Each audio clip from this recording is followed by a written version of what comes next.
欢迎来到巴巴娱乐呀频道，请订阅频道，所以大家不要错过当天最热门的新闻。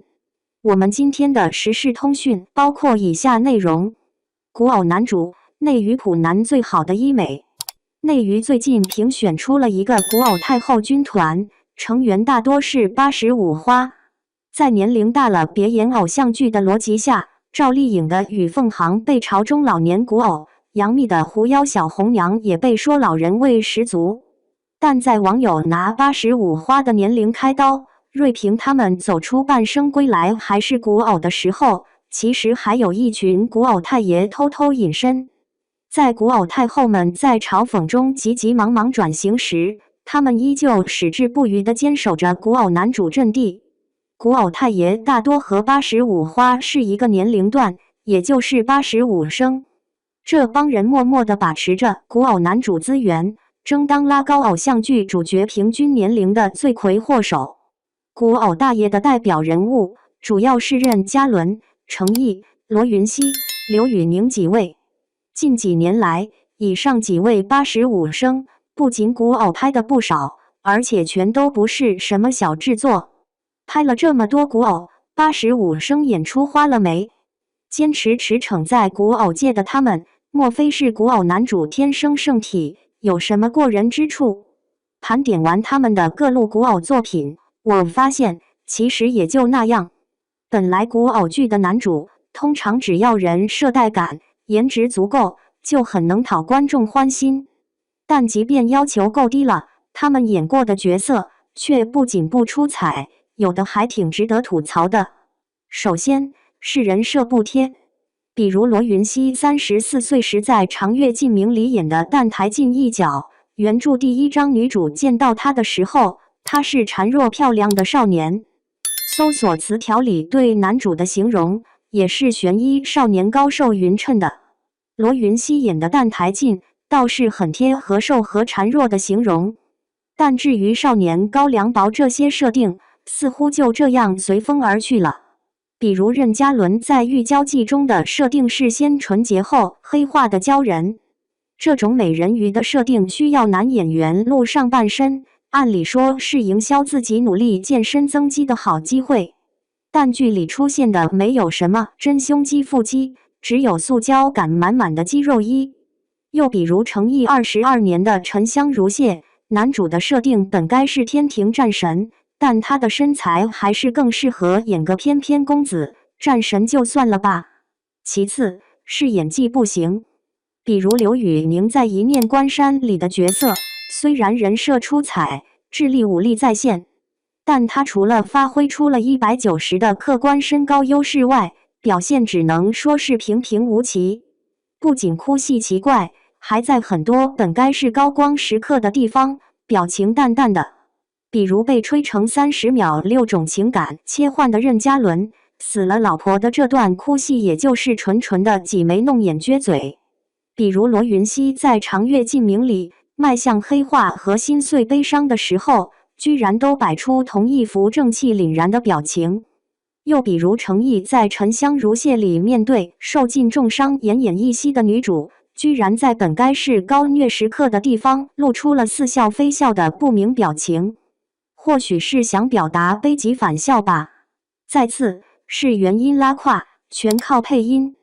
点开85生们的古偶代表作的演职员表，你就看吧，一看一个不资生。这些情感充沛的资深配音老师们，成功给电视剧增加了不少氛围感，让演技僵硬的主角们看起来生动多了。快说，谢谢配音老师！古偶太爷们演技不行，全是配音，不贴人设，为什么还能在古偶赛道屹立不倒？追本溯源，还是古偶本身的问题？现如今，古偶越来越粗制滥造，风评也越来越差。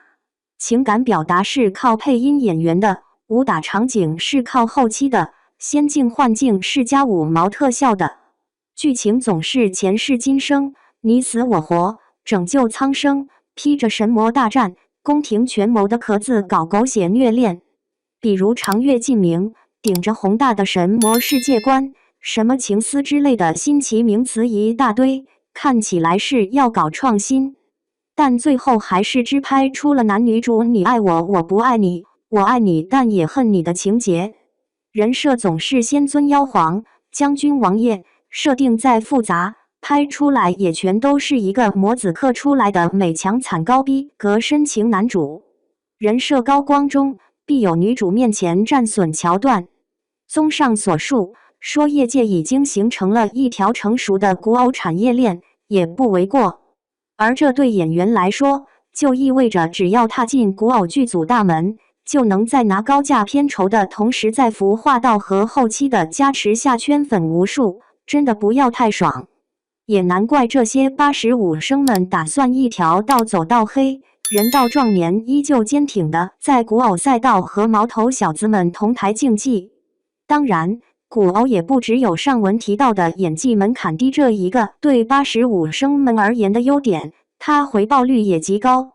你笑他们演古偶，他们笑你看不穿。这群古偶大爷看似赛道不高级，其实早就闷声发大财，暗戳戳捞金无数。他们深谙流量变现之道，为了赚钱媚粉炒 CP 样样精通。比如网红出身的刘宇宁，如今依旧热爱直播。他不仅靠直播和粉丝互动巩固人气，还在直播间疯狂整活炒话题，成功给自己打造了一个内娱活人的人设。比如诚意微博会发和粉丝的大合照，被采访不忘感谢粉丝，把粉丝媚的鼻涕一把泪一把，最后整出了个话题热搜。比如总被拉郎和其他男明星组 CP 的罗云熙，直接接了个单改剧本，虽然后来逊了，但也算是为之付出过。一言以蔽之，古偶大爷尽管戏里划水，戏外可是格外之冷。而他们在戏外的努力也颇为成功，粉丝多了，流量涨了，商务代言就来了。给上面提到的几位男星进来的资源拉个表，旁观者会忍不住感慨好多钱啊。比如最近霸占微博开屏的诚意，前几天生日，有一堆商务用官博为他庆生，从高资到优酷到雀巢，9图都放不完。比如罗云熙在长月烬明播出后，新增的商务就有英雄联盟、真果粒、资源、资生堂的代言。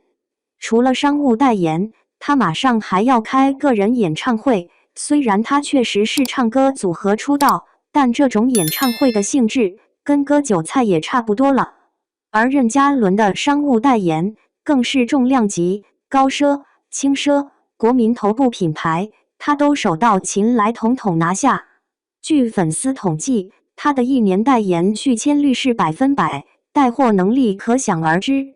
刘宇宁虽然火得比前面几位晚，但代言的品牌也又是巴黎欧莱雅，又是纯真酸奶，总之都是大家特别耳熟能详的。